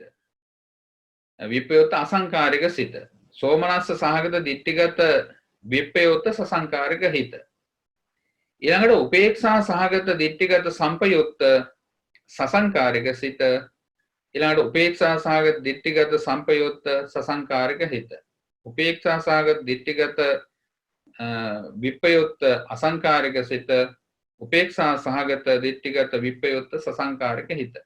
ඔන්න ඔය විදිහට මේ හිත ඒ කියන්නේ මේ සසංකාරිකයි අසංකාරිකයි කියලා කියන්නේ යම් කිසි කෙනෙකුගේ මෙහෙයවීමෙන් සිද්ධ ඇති වෙනවා, මෙහෙවීමක් නැතුව පහළ වෙනවා. දැන් අපි හිතන්නකෝ දැන් කුසලයක් කරන්න කියලා. දැන් කුසලයක් කරන්න අපේ හිත මෙහෙවනවා කෙනෙක්. මේ ඔයා අහවල් පින්කමට එන්න. අපි පින්කම් කරමු. මේ පින්කම් කරන එක තමයි අපිට මේ ජීවිතේටයි ලබන ජීවිතේටයි ආනිසංස වෙන්නේ. පෙර අපි කරපු හින්දා තමයි අපිට මේ කෑම බීම යාන වාහන මිල මුදල් ඥාතියෝ මේවා ලැබිලා තියෙන්නේ. ඔන්න මෙහෙවනවා. සසංකාරිකයි. ඊළඟට ඒක කුසල් පැත්තටත් තියෙනවා අකුසල් පැත්තටත් තියෙනවා. දැන් හොඳ පැත්තටත් මෙහෙවනවා. දැන් නරක පැත්තට අපි පාටියක් දාමු. අපි බොමු. හොඳට විනෝද වෙමු. මේ ජීවිතේ අපිට ලැබිලා තියෙන විනෝද වෙන්න. කොහොම අර අකුසල් පැත්තට මෙහෙවනවා. එතකොට ඒක ඒ අකුසලයේ පැත්තට මෙහෙවන විදිය සසංකාරික වෙන විදිය. ඊළඟට අසංකාරික කියලා කියන්නේ එහෙම මෙහෙවීමක් නැතුව. මෙහෙවීමක් නැතුව එයා හොඳ පැත්තේ දේවල් කරනවා. එයාට කවුරුත් පින් කරන්න කියලා කියන්න ඕනේ නැහැ. බණ භාවනා කරන්න කියලා කියන්න ඕනේ නැහැ. එයාම හිතලා කරනවා මේ සසරින් ගැලවෙන්න ඕනේ කියලා.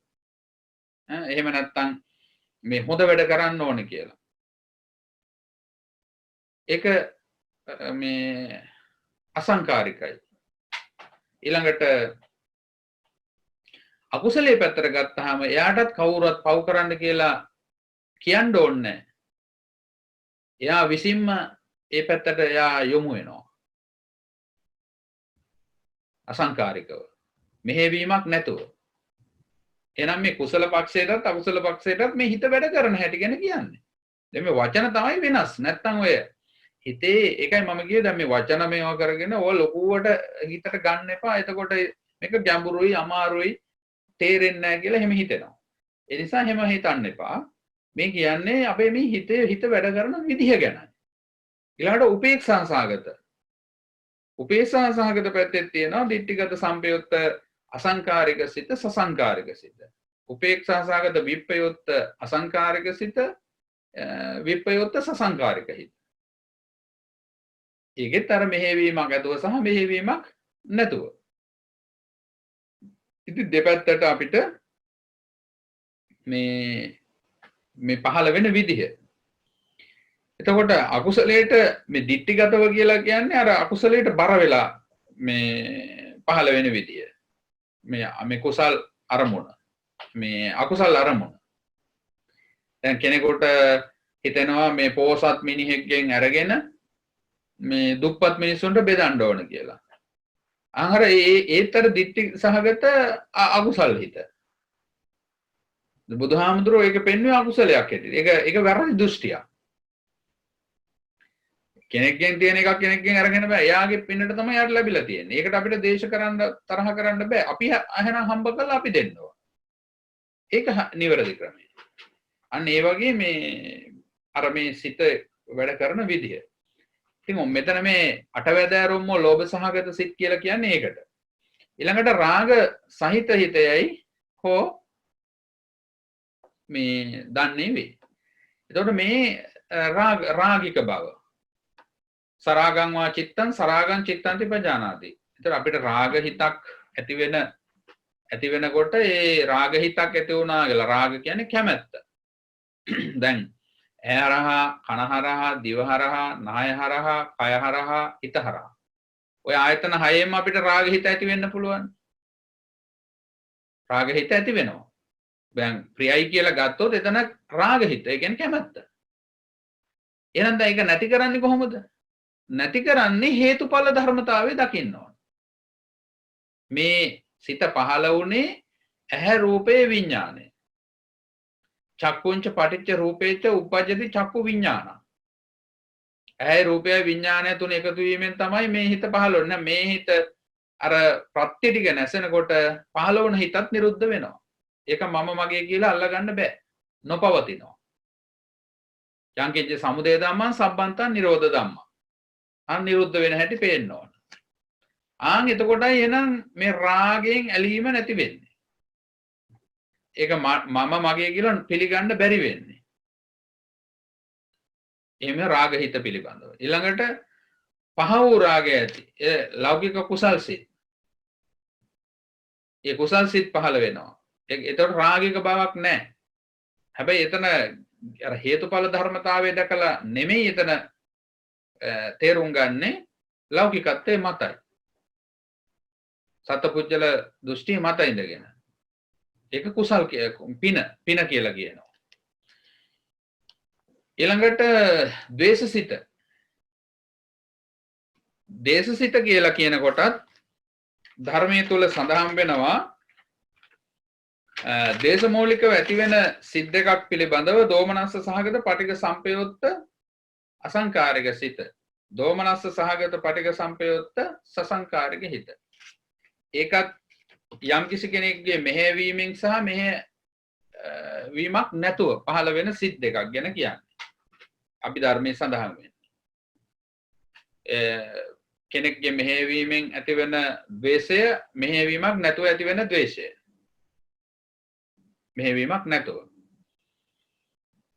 ඊළඟට රාග රහිත හිත. ද්වේෂ රහිත හිත. එහෙනම් දේශය නැති අවස්ථාවක් එනවා. සිතක් පහළ වෙනවා. එතකොට ඒක කියන්නේ ද්වේෂය මිදිලා. ඊළඟට මෝහය. මෝහ සහිත හිත, මෝහ රහිත හිත. තර මේක පෙළේ පෙන්වන්නේ වීත මෝහං. සමෝහං චිත්තං චිත්තං පජානාති වීත මෝහං වා චිත්තං වීත මෝහං චිත්තං පජානාති. මෝහසිත. ඒතර මෝහසිතු දෙකක් තියෙනවා. උපේක්ෂා සාගත විචිකිච්ඡා සංපයුත්ත සිත, උපේක්ෂා සාගත උද්දච්ච සංපයුත්ත සිත. එතකොට විචිකිච්ඡා සිත කියලා කියන්නේ පංචකාමයට බරයි. කුසලයට බර නැහැ. පංචකාමයේ පැත්තට තමයි බර. ඒකයි විචිකිච්ඡා සංපයුත්ත සිත. ඒක මෝහේ තියෙන්නේ. ඊළඟට උද්දච්ච කියලා කියන්නේ නොසන්සුන් සිත. අපිට දැන් මේ භාවනා කරනකොට ඇති වෙන සිත් පිළිබඳව තමයි මේ මෙතනදී මේ කියන්නේ. දැන් කෙනෙක් භාවනා කරන්න පත් වුණාම දැන් ඇත්තටම සාමාන්‍ය ජීවිතේ වැඩ කරන අවස්ථාවට වඩා ගොඩාක් වෙනස් භාවනා කරන අවස්ථාවේදී මේ සිතේ ක්‍රියාකාරීත්වය අපිට නැති දේවල් හිතන් අපේ හිතේ පහළ වෙන්න ගන්නවා. මොකද අර වෙලාවේදී අපි වැඩ කරනකොට ඒ අරමුණටනේ හිත යොදවිලා තියෙන්නේ. දැන් මෙතන හිත අරමුණු වලින් නිදහස් කරගන්න යනකොට හිතට නොයේකුත් අරමුණු ගලාගෙන එන්න පටන් ගන්නවා. අන්න ඒකයි එහෙම ඇති වෙන්න හේතුව. එතකොට මෙතන කියනවා දැන් රාගසිත, ද්වේෂසිත, මෝහසිත. කුසල අකුසල දෙපැත්තටම ඒ විදිහට බලපානවා. ඊළඟට පෙන්වනවා සංකිට්ත හිත. එතකොට සංකිට්ත හිත කියලා කියන්නේ හැකුළුණු සිත. එතකොට මේ හැකිල්ලා තියෙන්නේ මොකෙන්ද? තීන මිද්දය. තීනේ සහ මිද්දය. හිතේ කයේ දෙකේ ඇති වෙන මේ නිදිමත ගතිය, බර ගතිය, වෙහෙස ගතිය තමයි මේ හිත හැකිලීමට හේතුව. එතකොට අපිට භාවනා කරන අවස්ථාවකදී මේ සංකිට්ත හිත ඇති වෙනවා. සංකිට්ත හිත කියලා කියන්නේ මේ හැකුළුණු ස්වභාවය.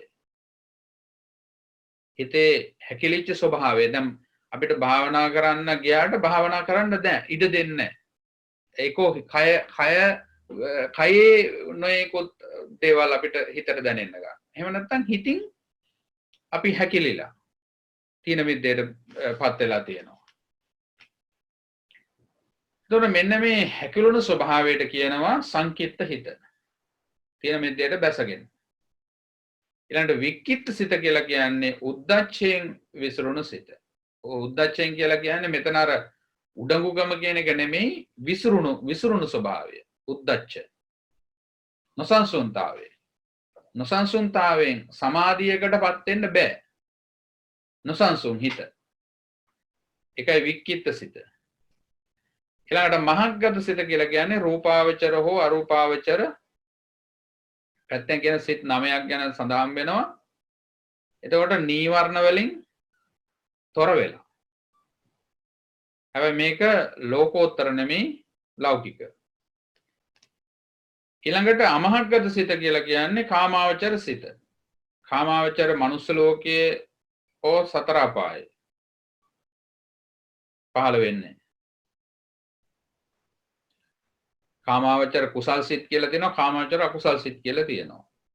එතකොට මේ කාමාවචර කුසල සිත යෙදුනොත් මනුස්ස ලෝකේ. කාමාවචර අකුසල සිත යෙදුනොත් සතර අපායේ. ඊළඟට සෞත්තර සිත. සෞත්තර සිත කියලා කියන්නේ රූපාවචර සිත සමාධියෙන්. සමාධිමත් රූපාවචර ධානයට එකඟ වෙලා තියෙනවා.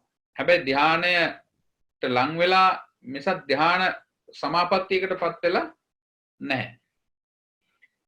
ඊළඟට අනුත්තර සිත අරූපාවචරයි. අරූපාවචර සිත් වල තමයි මේ අනුත්තර සිත කියලා කියන්නේ. ඊළඟට සමාහිත සිත කියන්නේ අර්පණා උපචාර එකඟ බව. මේ භාවනාවේ අර්පණා අවස්ථාව උපචාර සමාධි අවස්ථාව කියලා මේ හිත එකඟ වෙනකොට දැනෙන මට්ටමක් ගැන මේ කියන්නේ. ඊළඟට අසමාහිත හිත කියන්නේ අර්පණා උපචාර සමාධි රහිත හිත. මෙතන සමාහිත සිත, මෙතන අසමාහිත. ඒ කියන්නේ අර්පණා උපචාර සමාධි අවස්ථාවටපත් වෙන්නේ නැති අවස්ථාව. අසමාහිත හිත පහළ වෙන අවස්ථාව.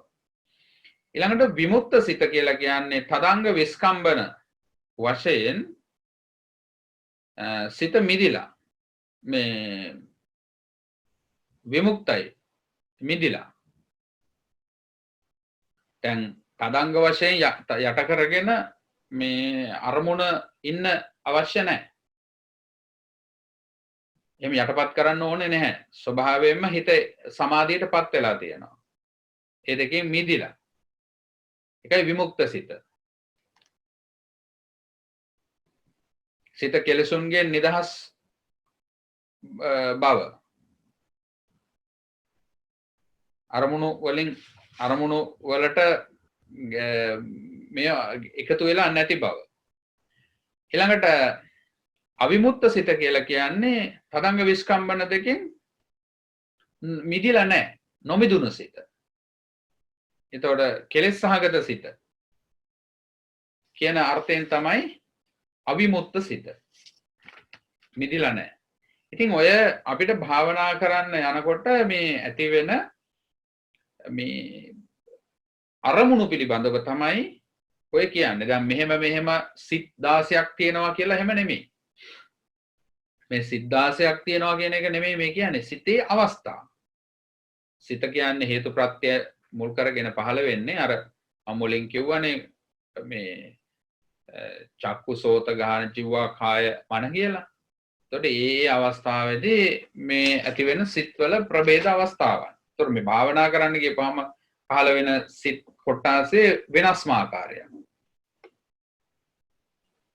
එතකොට මේ විදිහට අපි තේරුම් ගන්නවා. ඊළඟට මෙසේ තමාගේ සිතේ හෝ චිත්තානුපස්සීව වාසය කරයි. ඕම්. දැන් ඊළඟ කොටසෙන් කියනවා මේ විදිහට තමන්ගේ හිත පිළිබඳව තමන් බලනවා, අධ්‍යයනය කරනවා. දැන් මට මොන හිතක්ද පහළ වෙලා තියෙන්නේ? සරාග හිතක්ද, විරාග හිතක්ද, දේශ සිතක්ද, මෝහ සිතක්ද, අමෝහ සිතක්ද ආදි වශයෙන් බලනවා. ඊළඟට සංකිට්ඨ හිතක්ද, වික්කිට්ඨ හිතක්ද, මහග්ගත සිතක්ද, අමහත්ගත සිතක්ද, සෞත්තර සිතක්ද, අනුත්තර සිතක්ද, සමාහිත සිතක්ද, අසමාහිත හිතක්ද, විමුක්ත සිතක්ද, අවිමුක්ත සිතක්ද? කොයි එකක්ද? කොයි එක හරි තමන් දැන් සතිපට්ඨානයේ වඩන කෙනාටනේ පේන්නේ හිතේ මොකද්ද ක්‍රියාත්මක වෙන්නේ කියලා. එහෙම ඉන්නේ නැති කෙනාට පේන්නේ නැහැ මොකක්වත්. ඒ කියන්නේ යා ඒ වෙලාවට තියෙන එක කර යනවා. ඒ යන ගමන් එතන කර්ම රැස් වෙනවා. කර්ම සකස් වෙනවා. දැන් මේ කර්ම සකස් නොවුනොත්නේ උපන්න කුසලයේ ගෙවි යනවා, නූපන්න කුසලයේ නූපද වෙනවා. ඒකටනේ මේ දැන් අපි දැන් මේක වඩනකොට වැඩෙන්නේ බෝධිපාක්ෂික ධර්ම. දැන් අවසාන ඊළඟට බොජ්ජංග ගැන කතා කරනවානේ. දැන් එතකොට වැඩෙන්න ඕනේ මේ බෝධිපාක්ෂික ධර්ම. දැන් මේ විදිහට වැඩුවොත් අනිවාර්යයෙන් බෝධිපාක්ෂික ධර්ම වෙනවා. එහෙනම් සතර සම්‍යක් ප්‍රදාන පදම් වීරිය කියලා කිව්වේ මොකද්ද? උපන් කුසලයේ වැඩෙනවා, නූපන් කුසලයේ ඉපද වෙනවා. උපන් අකුසලයේ ගෙවි යනවා, නූපන් අකුසලයේ නූපද වෙනවා. එහෙනම් මේ විදිහට සිත ගැන බලනවා. එතකොට මෙරමාගේ සිතේ හෝ චිත්තානුපස්සේදී. ඊළඟට අනුන්ගේ හිත.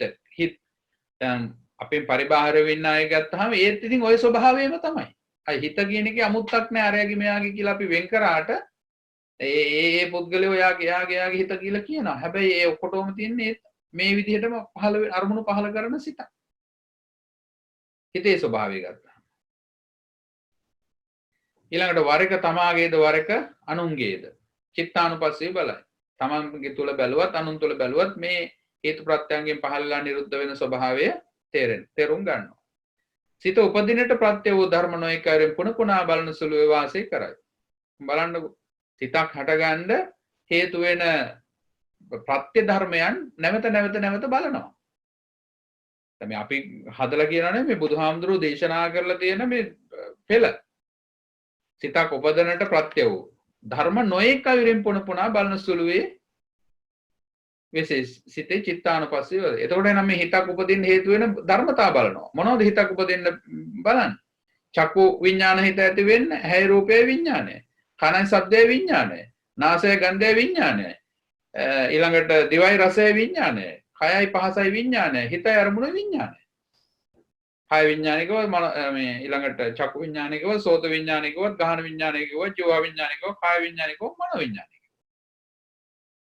මොන විඥානය හටගත්තා. ප්‍රත්‍ය වෙන ධර්ම පුන පුනා බලනවා, නැවත බලනවා. එහෙනම් එහෙම දැක්කනම් එයා අර කියන යංකින්ච සමුදය ධම්මං සබ්බන්තං නිරෝධම යම් ධර්මතාවයක් හේතු ප්‍රත්‍යයෙන් හට ගන්නවාද. එහෙනම් යම් විඥානයක් හේතු ප්‍රත්‍යයෙන් හට ගන්නවා සබ්බන්තං නිරෝධ ධම්ම.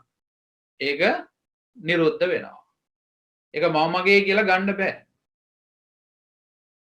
අනුන්ගේ කියලා ගන්න බෑ. හේතු ප්‍රත්‍යයෙන් පහළ වෙනවා. ඒක තමයි පුන පුනා බලනවා කියේ. සිත නැස්මට ප්‍රත්‍ය වූ ධර්ම නොයෙක් අයුරින් පුන පුනා බලන සුළුවේ හිත නැසෙන්න. එහෙනම් තියනවා නෙමෙයි නැසෙනවා. දැන් අපිට අපේ ජීවිතේ මේ දක්වාම සිත් කීයක් ඉපදෙලා නිරුද්ධ වෙලා නැද්ද? දැන් ඒ සිත ගැන දැන් අපිට අරන් පෙන්වන්න බෑනේ. ඒක ඉවරයි, නිරුද්ධයි. පෙර නොතිබීම හටගෙන ඉතුරු නැතුව නිරුද්ධයි. චිත්තානුපස්සීව බලයි. වරක සිත් හට ගන්නටත් වරක සිත් නැසෙන්නටත්. හටගන්න හේතුව නැසෙන්න හේතුව. එහෙනම් හටගත්ත හේතුව නැසෙන හින්දා තමයි නැසිච්ච එක තියෙන්නේ නැත්තේ. හටගන්න හේතුව නැසෙන හින්දා තමයි හටගත්ත එක පවතින්නේ නැත්තේ. මේකයි හටගන්න හේතුව නැසෙන හේතුව.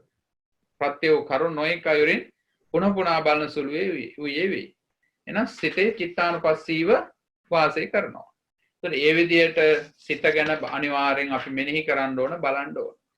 ඒතර මේක වැඩිමෙන් මෙනෙහි කිරීමෙන් තමයි අපිට ප්‍රත්‍යක්ෂ වෙන්නේ. ඒ වෙලාවේදී හිත සරිසරන විදිහ. එකම අරමුණක අපේ හිත තියෙනව නෙමෙයිනේ. අර වඳුර අත්ෙන් අත්තර පැන යනවා වගේ.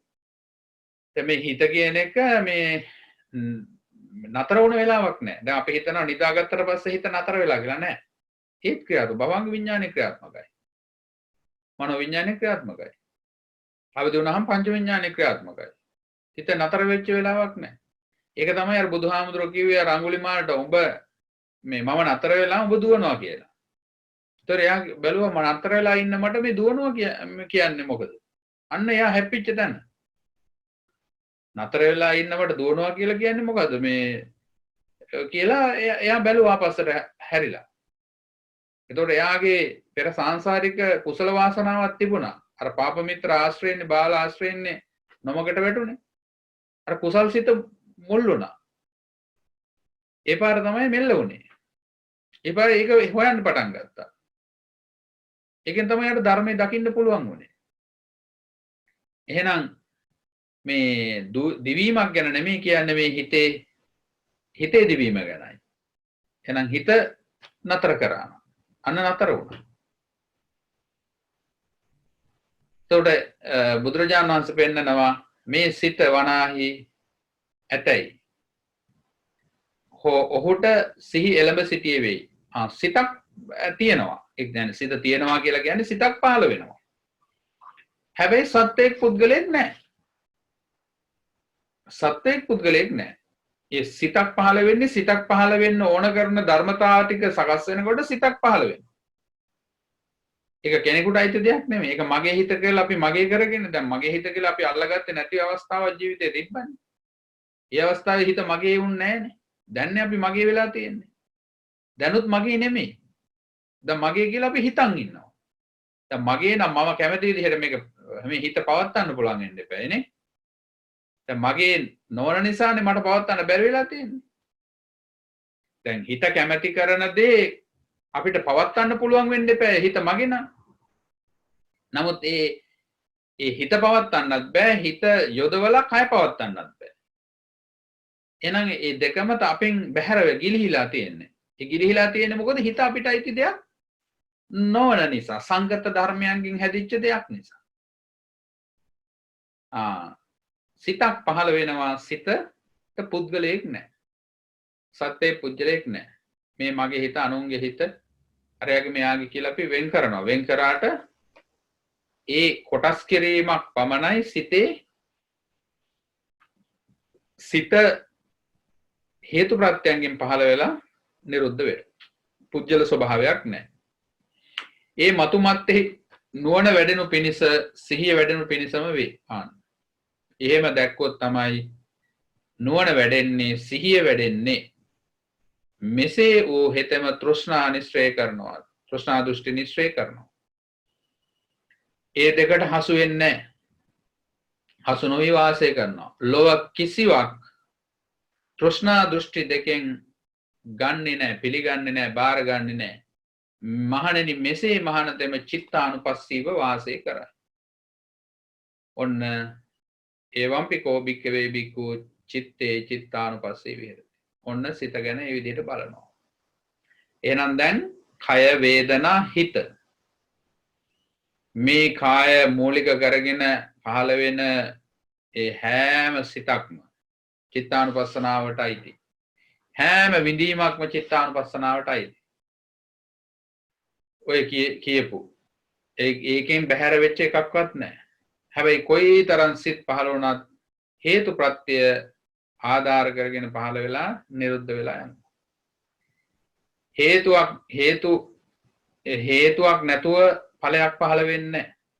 හේතු ටික එකතු වෙනකොට තමයි ඵලය පහළ වෙන්නේ. එහෙම නැත්නම් ඵලයක් පහළ වෙන්නේ නැහැ. ඒ වගේ සිතක් පහළ වෙන්න හේතු සමූහයක් දායක වෙනවා, ආධාර වෙනවා. ඒ පහළ වෙන හේතු වලින් පහළ වෙන හිත පවතිනවා නෙමෙයි. හිතක් එක දිගට තියෙනවා නෙමෙයි. දැන් අපි වේදනාව කියන එක ගත්තාම ඒ වේදනාව කියන එක මුලින් හටගත්ත මොහොතේ ඉඳලා එකම වේදනාවක් දිගට මෙහෙම ගලාගෙන යනවා නෙමෙයි. වේදනාව ඇති වෙනවා නැති වෙනවා ඇති වෙනවා නැති වෙනවා ඇති වෙනවා නැති වෙනවා. ඒක හටගත්ත වෙලා ඉඳලා ඒක නැති වෙන පැත්තට තමයි අඩු වෙවි යන්නේ. ඒක උස්සන්න වෙවි ගිහිල්ලා ඒත් ආයෙ නැති වෙලා යනවා. ඒකයි අර වේදනාව දීපුබුලක් වගේ පෙන්වන්නේ මේ විදිහම නිරුද්ධ වෙන ස්වභාවය. ඒතකොට සිත කියලා කියන්නේ මේ හේතු ප්‍රත්‍ය උපකාර කරන පහළ වෙන දෙයක්. එහෙනම් මේ විදිහට චිත්තානුපස්සනාව වඩනවා. එතකොට මම අර කිව්වේ ඉතින් මේ 16 ආකාරයක් කියලා ඒක ලොකුවට බරට ගන්න එපා. මූලික වශයෙන් මෙන්න මේ සය ආයතනයන් ගැන බලාගත්තොත් හේතු ප්‍රත්‍ය වෙලා සිට පහළ වෙන හැටි ඔය 16ටම යන්නේ නැහැ හිත. එතන තැම්පත් වෙනවා, සංවර වෙනවා, එකඟතාවයට පත් කරගන්න පුළුවන්. ඊළඟට හිත එතනදී අනිත්‍ය දුක්ඛ අනාත්ම හැටියට බලනවා. දැන් සමතේන්නේ අර යටපත් කරලා බලන්නේ, විදර්ශනාවෙන් බලන්නේ මේ හිත හේතු ප්‍රත්‍ය නිසා හට ගන්නවා, අනිත්‍ය වෙනවා. එතකොට ඒක මමගේ කියලා ගත්තොත් එතන දුකයි. එහෙනම් අනාත්මයි කියලා කියන්නේ ඒක තමාට අයිති දෙයක් නොවේ. හේතු ප්‍රත්‍ය තුලින් සකස් වෙලා නිරුද්ධ වෙලා යනවා. ත්‍රිලක්ෂණේ වැඩෙන්න පටන් ගන්නවා. ඉතින් ඔන්න ඔය විදිහට දකිනවා. එහෙනම් දැන් අපි මේ චිත්තානුපස්සනාව කොටස තමයි අද අපි සාකච්ඡා කරේ, කතා කළේ. දැන් කාට හරි ප්‍රශ්නයක් තියෙනවා නම් අහන්න අපි අවස්ථාව දෙමු. අපි හම්බුරන් වහන්සේ ඊටම සරලව කාරණා ටික පැහැදිලි කරන්න තිබුණා. මේ කොටසෙන් හෝ එහෙම නැත්නම් මේ පොගේ කොටස් ටික වැඩිමේදී හරි ඒ ගැටලු වුණා හරි තියෙනවා නම් මේ ප්‍රශ්න निराකරණය කරගන්න පුළුවන් දැන් සාකච්ඡා කරලා. හාමුදුරනේ මට මේ අර හාමුදුරුවෝ කර චිත්ත පරම්පරාව දිගටම යනවා, රූපය වෙනස් වෙනවා. ඒක මොකද හඳුනේ? ඒ කියන්නේ අපි මැරුණාම අපි ඒ අනිත් ආත්ම වලට යන එක ගැන දෙක කිව්වේ? ඔව්. දැන් අර නචසෝ නච අඤ්ඤෝ කියලා වචනයක් ධර්මයේ කියනවනේ. ඔහුත් නෙමෙයි වෙන කෙනෙකුත් නෙමෙයි කියලා. ඔව්. දැන් ඔහු නෙමෙයි කියලා කියන්නේ දැන් මේ පෙර ජීවිතේ හිටපු කෙනා නෙමෙයිනේ මේ ඉන්නේ. දැන් කියන්නේ රූපේ පැත්තෙන්. ඔව්. ඒකයි ඔහු නෙමෙයි කිව්වේ. වෙන කෙනෙක් නෙමෙයි කියලා කියන්නේ මේ චිත්ත පරම්පරාවෙන් එකයි. දැන් අපිට අවසාන මේ පෙර ජීවිතයේදී චුත වෙන අවස්ථාවේ පහළ එතන ඒ මේ සිත් ටික එතන නිරුද්ධ වුණා. ඊළඟට අවසාන සිතට අනුව ප්‍රතිසන්දියක් ගත්තා. එතකොට මෙතන මේ අතරක් නැතුව මේ සිත් පහළ වුණා. එතකොට මේ සිතෙන් මිදිච්ච තොර වෙච්ච අවස්ථාවක් නැහැ. එතකොට හම්බෙන්නේ දිගටම වගේම ආයත ප්‍රතිසන්දියක් ගත්තා. ඒ කියන්නේ හම්බෙන්නේ එතකොට ඒක මම නෙවෙයි හැබැයි ඒ හිත යනවා හැබැයි ඒක ඒ කියන්නේ අපි පෙර ජීවිතේ හිටපු කෙනාමයි මේ ඉපදලා ඉන්නේ කියලා කියන්නත් බෑ. හැබැයි එයා නෙවෙයි කියලා කියන්නත් බෑ. අර චිත්ත පරම්පරාව නිසා. රූප දෙකක්. ඔව්. ඒ කියන්නේ පෙර හිටපු අපි හිතමුකෝ දැන් තිරිසම්පල උපතකටපත් වුණොත් එහෙම හැබෑවටම රූපේ වෙනස්නේ. ඒ කියන්නේ පෙර ජීවිතේ හිටිය මිනිහෙක් වෙලා දැන් ඉන්නේ සතෙක් වෙලා. හැබැයි එයා කියනවාට අර ගතියෙන් මැරිච්ච ගතියෙන් සමානයි. ඒ කියන්නේ චුත වෙන අවස්ථාවේදී පහළ වුණේ කුසල් අරමුණක් නෙමෙයිනේ අකුසල් සහගත අරමුණක්නේ. ඒක ලෝභය, දේශය, මෝහය මූලික වෙලා. ඒතකොට ඒ අනුව තිරිසම්පල උපතකට වෙන්න පුළුවන්. එහෙමයි හම්බුනේ. බොහොම පින් සිද්ධ වෙන හම්බුනේ. ඒක තමයි මට දැනගන්න ඕනේ නේ. තෙරුවන් ස්වාමීන් වහන්සේ හෙරවල් ස්වාමීන් වහන්සේ ඔව් එහෙනම් දැන් අර පුෂ්පනෝන අහපු ප්‍රශ්නෙම තව පොඩ්ඩක් දිගට කියන්න මට එතන පොඩි ප්‍රශ්නයක් තියෙන දැන් ඒ වෙලාවේ ස්වාමීන් වහන්සේ කිව්වනේ අර ඉපදිච්ච ගාම පිරිසිදු සිතක් තියෙන්නේ කියලා එතකොට දැන් ඒ කියන්නේ දැන් අර ඉස්සෙල්ලා ආත්මෙන් චිත්ත පරම්පරාව නිසා ප්‍රතිඵලයක් හැටියට අලුත් භවයක් අලුත් ජීවිතයක් පටන් ගත්තට ආයෙත් පටන් ගන්න එතකොට මුකුත් නැතුවද ඒ චිත්ත පරම්පරාව කියන එකේ සම්බන්ධයක් නැතුවද ඒකේ ඵලයක් එතන මේ ජීවිතයේ වශයෙන් තවම අනුකරණය වෙලා නැහැනේ. එතකොට භවාංග සිත හැටියට බැලුවොත් අපිරිසුදුයි. භවංග චිත්තය තුළ සත්පුද්ගල ආත්මීය හැඟීම තියෙනවා. හැබැයි මේ ජීවිතෙන් තාම කොටස් කරලා නැති නිසා මේ භවංග සිත අපිරිසුදු මට්ටමට එන්න තරම් තවම ප්‍රබල වෙලා නැහැ. ළමයා පොඩි හින්දා. ඒවා යටපත් වෙලා වගේ යටපත් වෙලා තියෙන්නේ. ඒක භවංග විඥානය වැඩ කරනවා. ඒ අර්ථයෙන් තමයි එතන පිරිසුදුයි කියලා කියන්නේ මේ ජීවිතයේ වශයෙන් විතරයි. දැන් එයා එතකොට අර දැන් එයාට අනුකරණය වෙනකොට මේ මෙහෙන් කල්යාණ මිත්‍ර ආශ්‍රය ලැබිලා ආවොත් එහෙම එයා හොඳ පැත්තට ධර්මය අවබෝධ කරගන්න පැත්තට යොමු වෙනවා. නරක බාලාශ්‍රයෙන් මේ ලැබුණොත් එහෙම අනිත් පැත්තට යනවා. හොඳයි හම්රේ දෙකම තියෙනවා ඊට පස්සේ දෙක අර ලැබෙන විදිහ අනුව තමයි ඒ දෙපැත්තට බෙදෙන්නේ. අර සාමාන්‍යයෙන් කියන්නේ අර සත්‍යවැරි දිවියේදී රහත් වුණා සෝවාන් වුණා කියලා දැන් විසාකා උපාසිකාවත් සත්‍යවැරි දිවියේදී ඒ අර මේ ඵල හේතු සංදේදී මේ එයාට කුසල් සහගත පැත්ත ලැබුණොත් එහෙම එයා ඒ පැත්තට යනවා. එතකොට එයාට ඒ පින තියෙන්න ඕන. එතකොට ඒ සුදුසු දෙමව්පියෝ ලැබිලා ඒවා වටපිටාවක් සකස් වෙන්න ඕන. එහෙම වුණාම එයා ඒ පැත්තට යනවා. නැත්තම් බාලාශ්‍රය ලැබිලා අර පැත්තට ගමන් කරනවා. හැබැයි මේ දෙකම ලැබෙන විදිහ අනුව තමයි තීරණය වෙන්නේ. එතකොට එයාගේ ඒ කුසලතාවයක් තියෙන්න ඕනේ. එයාට ලැබෙන කල්යාණ මිත්‍ර සේවනයේද පාප මිත්‍ර සේවනයේද කියන දෙකත් ඒ අනුව තීරණය වෙනවා. දැන් ඒ වගේ පවුලක සමහරවිට උපදින්නත් අර කලින් කරපු කුසලතාවය ඒක අනිවාර්යයෙන්ම තියෙන්න ඕනේ. ත්‍රි හේතුක ප්‍රතිසන්දිය කියලා කියන්නේ ඒකනේ. එතකොට ඊට පස්සේ අර බුද්ධෝත්පාද කාලයක ඒ වගේ මගපල නොවන අවබෝධ කරගත්ත දෙමව්පියන්ට දාව නේද? ඒ උපදින්න අර ඒ කුසල් පින පුණ්‍ය ශක්තිය කියන එක අනිවාර්යෙන් තියෙනවා. තව එක ප්‍රශ්නයක් තියෙනවා හම්බුනේ දැන් වේදනා සිතුවිල්ලක් එහෙම තියෙනවා නම් දැන් දුකක් කියන්නේ සෑඩ්නස් වගේ කියන එක ඒ වගේ සිතුවිල්ලක් එහෙම ආවහම දැන් ඒක දැන් ටික කාලයක් යනකොට නැති වෙලා යනවා කියලා කියනවනේ ඒ කියන්නේ අනවබෝධයෙන් එහෙම නැති වෙලා යන්නත් පුළුවන්. කාලය සමග ඕව නැති වෙලා යනවා කියලා කියනවනේ. එහෙම නැතුව මේ වෙලාවේ ඒක සිත්විල්ලක් පමණයි කියලා ඒක ගැන හිතලා බලලා ඒ වේදනාව අඩු කරගන්නත් පුළුවන් කියන එකයි දැන් ඔය කියලා දුන්නේ අද. ඒ දැන් ප්‍රඥාව තරමට තමයි දැන් අපිට කෙනෙක් එක්ක ගැටුමක් ඇති වුණාම ඒක ඒ මොහොතේම ඒක ඉවරයි කියලා හිතලා ආය අපිට කතා බහ කරන්න පුළුවන්. ඒ කියන්නේ ඒ වගේ දැන් ගොඩක් තියෙනවා දැන් අපි එයාත් එක්ක අපිට එකට කටයුතු කරන්නම බැයි නම් අපි හිතේ වෛරයක් ඇති කරගන්න නැතුව එයා දුරස්ත කරන්නත් ඕන. එහෙම නැත්තම් අපිට ඒ වෙලාවේ මොහොතේ ඇති වෙච්ච දෙයක් නම් ඒක අපිට දැන් හටගත්ත නිරුද්ධ වුණා කියලා මේ එයත් එක්ක අපිට ආයෙ සුහදව ඉන්න පුළුවන්කමක් තියෙනවා. නමුත් දැන් එහෙ දෙකම නැති අය වෙන්නේ මොකද කාලයක් ගිහිල්ලා වෙනවනේ.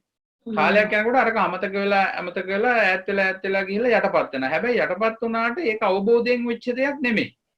එයාගේ ගතිය ආයත් අවස්ථාවක් යෙදෙනකොට අර ගතිය මතුවෙනවා. අර ධර්මයෙන් දැකලා හදාගන්න තැනදී අර ගතිය මතුවෙන්න ඉඩක් නැතුව යනවා. අන්න ඒකයි වෙනස තියෙන්නේ. ඒ වගේ ඒක හැම දෙයකටම බලපාන. ඒ වගේ ඒක හැම එකටම අර විදිහට ඒක බලපාන. බලන්න පුළුවන්. බලන්න ඕන. බලන්න පුළුවන්.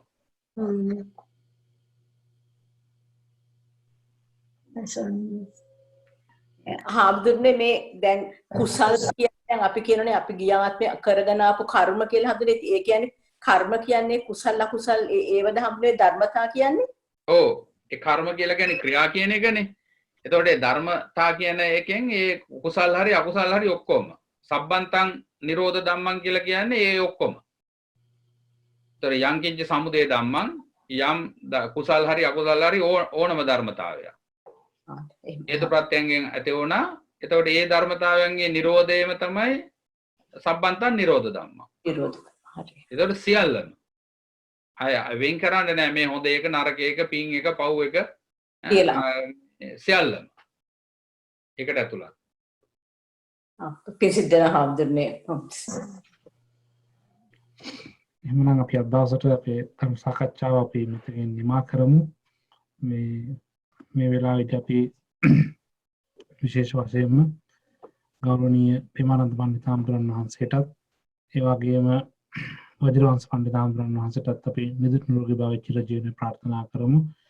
මේ පින්වතුන් වෙනුවෙන් මේ කාලය වැය කළා මේ කාරණා පැහැදිලි කර දීමට සම්බන්ධ වැඩම කිරීම සම්බන්ධව ඒ වගේම මේ පින්කමට සම්බන්ධව සාකච්ඡාවට සම්බන්ධව අපේ පින්වතුන් සියලු දෙනාට අපි මේ වෙලාවේ නිදුක් නිරෝගී භාවය චිරජීවනයේ ප්‍රාර්ථනා කරනවා. මේ ධර්මය වහා අවබෝධ කරගෙන මේ ධර්ම කාරණා ඊටමත් ඉක්මනින් වටහාගෙන මේ ජීවිතේ සසර දොරින් ඈතර වෙයි උතුම් මාමා නිර්වාණ සම්පත්තිය වෙනස පින්කම් සියල්ලම හේතු වේවා වාසනාව වේවා කියන අදහස ඇති කරගෙන කවුරුත් සාදු කියලා ප්‍රාර්ථනා කරනවද ගන්න ආශිර්වාද කරන ගාථා දේශනා කරනවා.